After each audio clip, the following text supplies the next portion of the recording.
Símbolos da morte em uma câmara nas profundezas do Capitólio. George Washington transformado em um deus.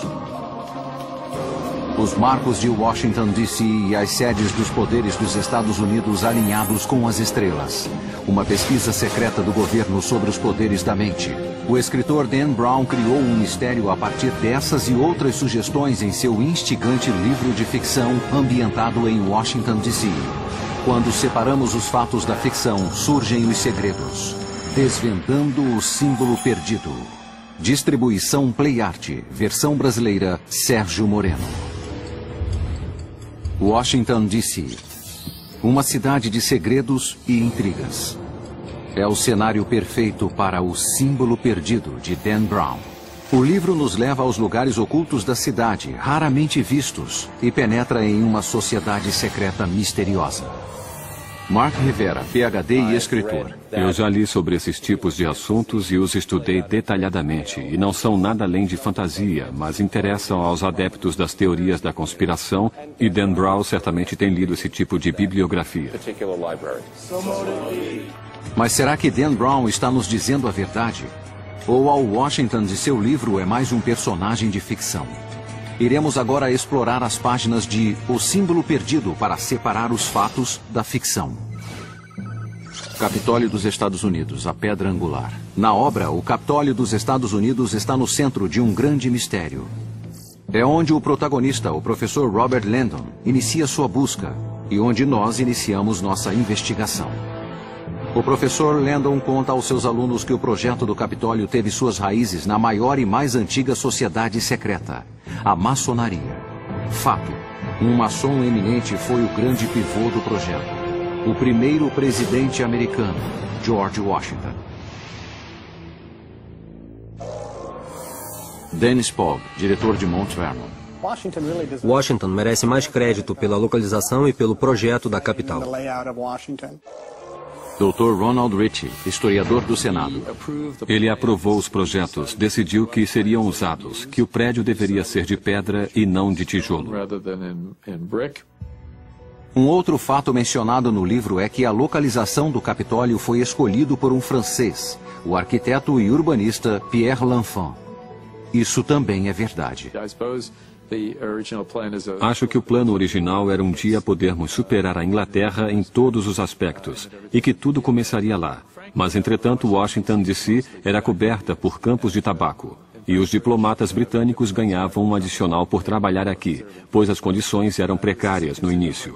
E quando L'Enfant tentou imaginar como a cidade seria, disse que parecia um pedestal, à espera de um monumento.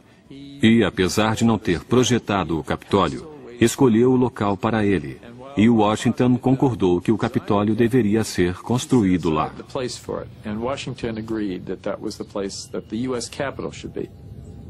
No livro, o professor Landon surpreende seus alunos dizendo que George Washington assentou a pedra angular do Capitólio em uma cerimônia tradicional maçônica. O livro está correto novamente.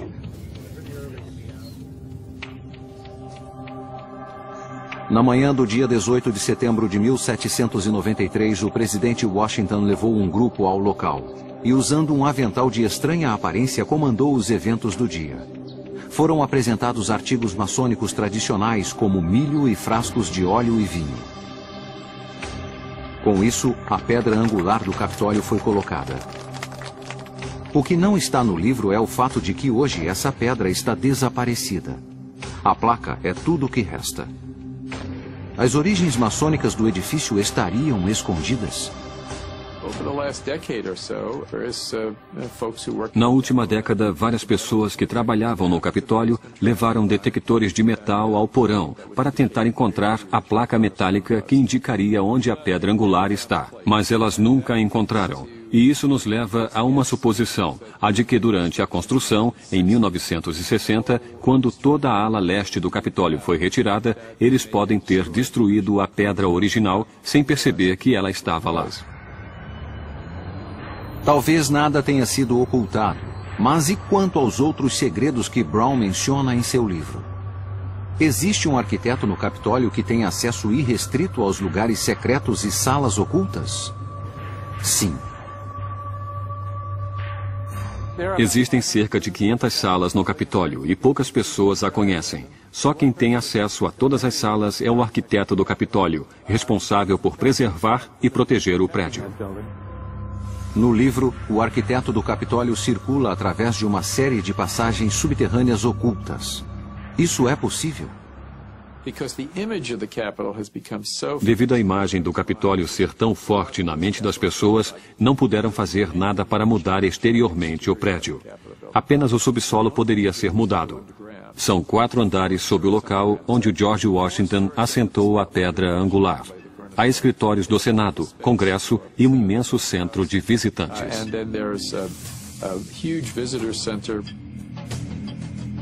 O livro também descreve uma série de túneis que ligam o Capitólio aos prédios ao seu redor. Eles realmente existem? E qual é sua finalidade?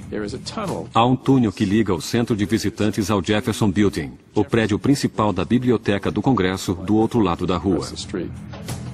Existem outros túneis mais secretos ainda? Os outros túneis que cortam o subsolo do Capitólio são de vapor, de água e onde passam os serviços públicos. Há também corredores para a circulação. Do prédio do Senado a um dos prédios do Congresso, há um sistema de metrô que liga o Capitólio aos outros prédios. No livro, o professor de simbologia vai ao Capitólio para dar uma palestra. Ao invés disso, faz uma descoberta aterradora: uma mão humana cortada. Landon descreve como essa mão, adornada com várias tatuagens simbólicas, faz lembrar a lendária Mão dos Mistérios, uma espécie de convite ou chave para desvendar os mistérios antigos. Esse ícone existe. Considera-se que sua origem data dos tempos bíblicos do rei Salomão, quando a mão era estendida aos visitantes que entravam no Templo da Sabedoria. Segundo a lenda, a mão tinha o poder de ressuscitar os mortos, se as suas tatuagens fossem decifradas. Mas essa mão possui conexões com a maçonaria ou é apenas um instrumento hábil e doentio usado pelo vilão do livro? A Mão dos Mistérios era bizarra. Alice von Cannon, escritora e historiadora. Não vi nenhuma relação entre a Mão dos Mistérios e os rituais maçônicos que conheço. Isso foi uma licença poética. No livro, o mais enigmático é o objeto para o qual a mão aponta: o mural dentro da cúpula do Capitólio. O artista italiano Constantino Brumidi pintou o afresco em 1865, que é conhecido como a Apoteose de Washington. Ele retrata George Washington como um deus cercado de figuras clássicas, com a deusa da liberdade à sua esquerda e liberdade à sua direita. Entre as duas deusas vemos 13 donzelas com 13 estrelas acima que representam as 13 colônias. Entre as deusas se encontram cientistas daquele tempo como Benjamin Franklin, adquirindo a sabedoria dos deuses. Um presidente americano transformado em Deus. Seria esta a intenção original da pintura? Ou o livro mostra sua própria interpretação? Dan Brown entende a pintura como um símbolo da crença no potencial humano. Ele apenas impõe seu significado no livro para atingir seus objetivos literários e é por isso que chamamos de ficção. Mas a história está cheia de exemplos de líderes que deixam de ser meros mortais aos olhos do povo. David Shugart, escritor. Temos uma tendência antiga em transformar nossos heróis em deuses. Várias tentativas foram feitas para transformar Alexandre o Grande em um deus, e outras pessoas famosas também. Talvez a pintura apenas retrate a reputação da qual Washington gozava entre os americanos da época. Mas o mesmo não pode ser dito sobre as outras figuras ao seu redor. Ele está acompanhado por 13 virgens. E é claro que há uma história por trás disso, porque o artista, Brumidi, chamou mulheres da noite para pousar como virgens. O professor de Dan Brown deixou esse fato de fora de sua história. Por outro lado, Landon fala de uma outra obra de arte polêmica que chamou a atenção na Rotunda, uma escultura de George Washington de tronco nu, como o deus grego Zeus. É verdadeira. Ela sugere que Washington desempenhava um papel muito importante na sociedade americana. James Reese, diretor de Mount Vernon. Sempre que os pais fundadores estavam